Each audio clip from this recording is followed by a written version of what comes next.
What's up, guys? Welcome back to another segment of me talking about what it's like to be a food critic. As you know, I'm rocking that quarter zip and, drinking my Starbucks coffee because that's how we roll. That's a new movement. Hello.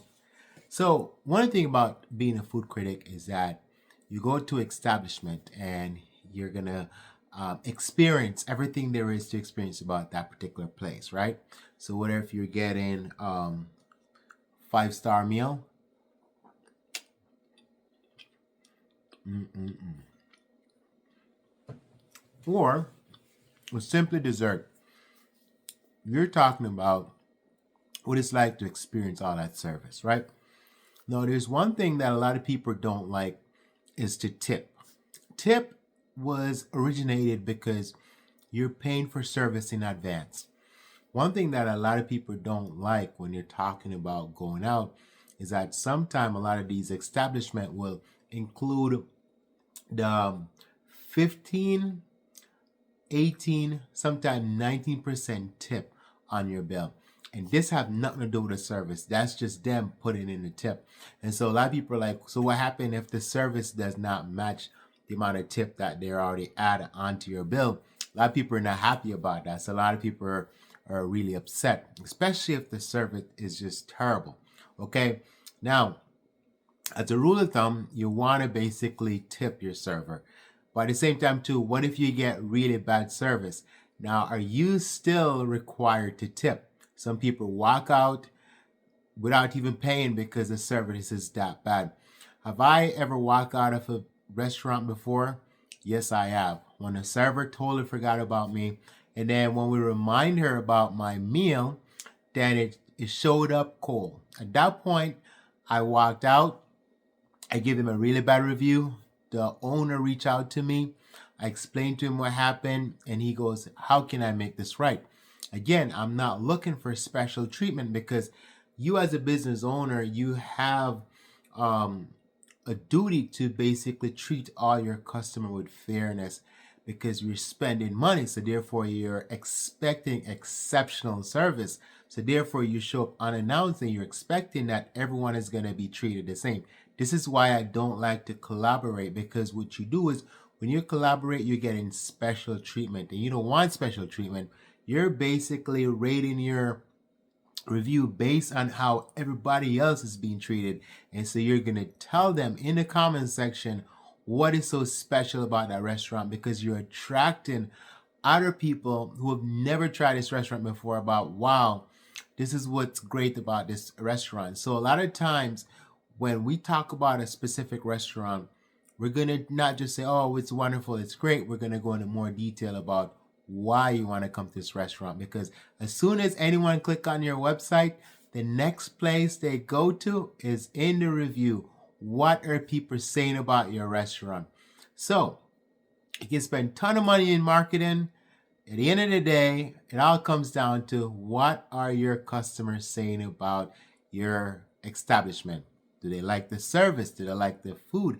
Do they like the entire dining experience? How were they treated? Did the food come out hot when it's supposed to be hot?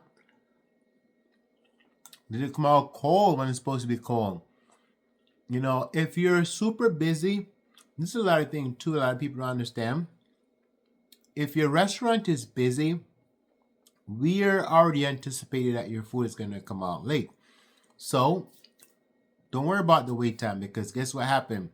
If you go to a very busy restaurant, just know that your food is going to come out late, okay?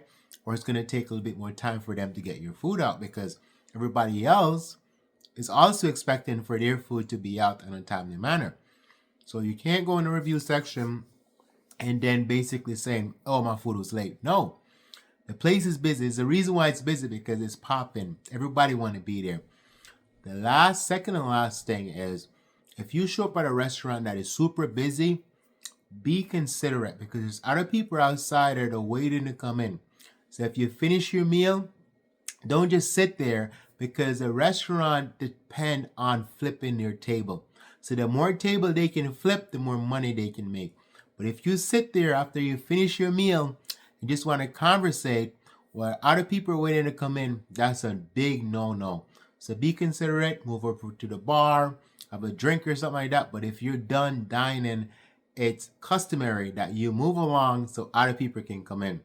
So that's one of the things about me being a food critic. Okay. The other thing too that I really want to touch on is based on my review that I've done, I now attract more customer to that particular business because again, I'm being honest, I'm being fair, and people like the things that I'm saying. This is why my page is over 500,000 view. Okay, this is why in a couple of weeks or a couple of months it'll be over 1 million because I take the time out. I go to all these establishments and I talk about what really matter. So that's why I'm passionate about food. Again, go out of my comfort zone, trying different ideas, trying new, food from different countries and stuff like that. A friend of mine said, so what happened if you have a bad experience? Do you go back or do you give the person a second chance? Here is the rule of thumb for that, right? Most of the time, if I'm traveling, I don't have another opportunity to go back to that restaurant. So I get one chance to really see if this place is as they say it is.